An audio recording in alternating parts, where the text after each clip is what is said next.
Hi hello అండి, welcome to ప్రకృతి. ఈరోజు వీడియో స్పెషల్ మంచి హెల్తీ రెసిపీ అండి.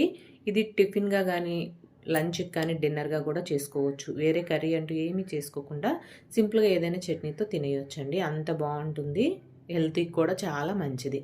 దీనికోసం కొర్రలు తీసుకొని 2 సార్లు శుభ్రంగా కడిగి ఒక అరగంట పాటు నానబెట్టుకోవాలి.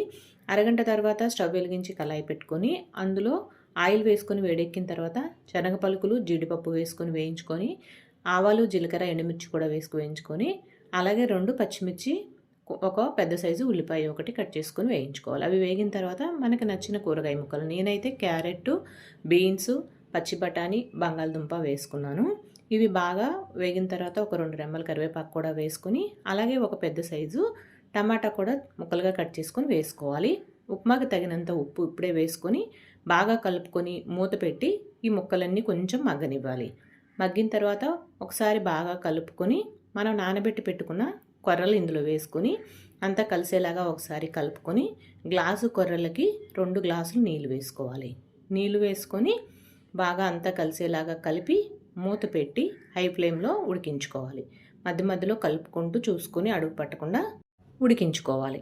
ఇలా కొంచెం దగ్గరికి అయిన తర్వాత లో ఫ్లేమ్ పెట్టుకుని ఒకసారి కలిపి మూత పెట్టి బాగా మొత్తం వాటర్ అంతా అయిపోయిన వరకు ఉడికించుకోవాలి. అంతేనండి, చూడండి రెడీ అయిపోయింది.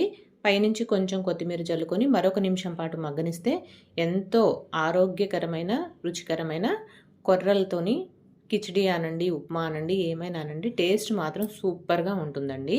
ఇందులోకి నేనైతే అల్లం చట్నీ చేశానండి. కాంబినేషన్ సూపర్ ఉంది. వేడి వేడిగా టిఫిన్కి చాలా బాగుందండి. త్వరగా ఆకలి కూడా ఏదు. కొర్రలు మనకి ఎంత మంచిదో అందరికీ తెలిసిందే కదా. ఓకేనండి, ఈ వీడియో కనుక నచ్చినట్టయితే లైక్ చేయండి, షేర్ చేయండి, సబ్స్క్రైబ్ చేసుకోండి. థ్యాంక్